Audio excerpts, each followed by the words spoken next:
Hey everyone, here's a recap of the Midjourney Office Hours from April 5th. Some of the team members are coming back from vacation. They're going to get some more web stuff available to alpha groups soon. The Midjourney magazine is also shipping soon. A new feature /describe came out yesterday, and David said that there is an update that is possible, but they will probably wait until after version 6 to update describe. The team has been spending time dividing up the database to make searching for images more possible. In the next week or so, searching for your own images should work, and a global image search should be improved as well. The new default aesthetic is coming soon for version 5. It will be easier to use, although there was some corrupted data from the rating, so they need a couple more days. This is interesting. There should be 2 new features coming this week based on advanced prompting. One of them is --repeat. So if there is a prompt that you like, instead of writing it out a bunch of times, you can just hit --repeat and then a number, say 5 or 10 or up to 40, I think, and you'll be able to get a bunch of generations. So it's not exactly like bigger grids, but it's a step in that direction. I don't usually run the same prompt over and over again. Even if I get good pictures, I like to change the prompt a little every time to see what else I can get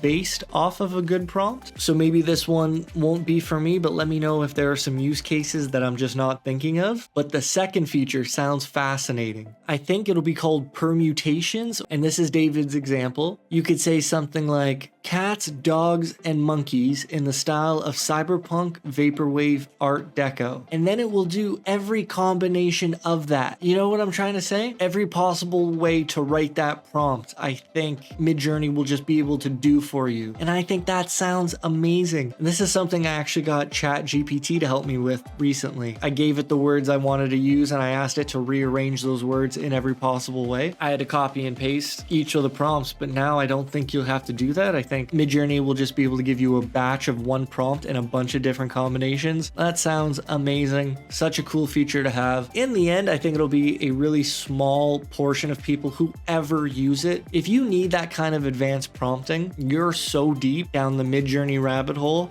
I honestly don't think more than 1% of people are ever going to explore Midjourney that much. But it's great for those who are looking for more ways to explore Midjourney at a faster pace. However, both of those features will only be available to pro subscriptions and use fast hours only. And this is just for the time being, but it's because they have no idea how much GPU power it will actually cost. They need to test it out and see how much people will use it. So I'm sorry if it's not going to be available to you right away, but it needs to be stress tested first. David went on to talk about how there are no free trials still, and he isn't sure what to do. He was talking out loud and said that Midjourney is big enough now that most people have an idea of if they want to use the service or not. So he's not sure if they even need free trials, but he would still like a free tier at some point. So do they add more verifications? He doesn't think that's going to happen, but the team still has some questions to answer. And then he talked about that picture of the Pope. Do you know what I'm referring to? I think it's the picture of the Pope in a big white jacket that fooled some people on the internet recently. But David talked about his interaction with some journalists after that picture came out. Apparently, some articles were written saying that the free trials ended because of that picture. David reached out and told them, oh no, that's not true. It was because of this other issue. Apparently, they said thanks, but they're not going to change or update the article. And like, that's just crazy to me. I feel so bad for the Midjourney team. Other people just suck sometimes. And it sounds like some journalists were more interested in the story and generating clicks around a narrative rather than the truth. And that's a tough pill to swallow if you're trying to lead an expedition into the future of AI and the people talking about you don't even care about the truth. That's got to be frustrating. So David said they might need to make new rules or at least be more specific. Like right now, it's basically just don't be disrespectful, don't cause drama, but they might have to update that to say you can't use real people and make negative images. And sure they don't want to restrict creativity, so maybe they could give a chance for a user to report the system if it's being overly strict, and then Midjourney could possibly correct the moderation system. I don't know. That sounds like a nightmare to deal with, especially when you'd much rather be focused on creating and progressing and furthering our future rather than limiting the dangers that people can currently produce. Let me know what you think. There's a quick recap of the Midjourney office hours. I hope you're doing well. Take care, and I'll see you next time.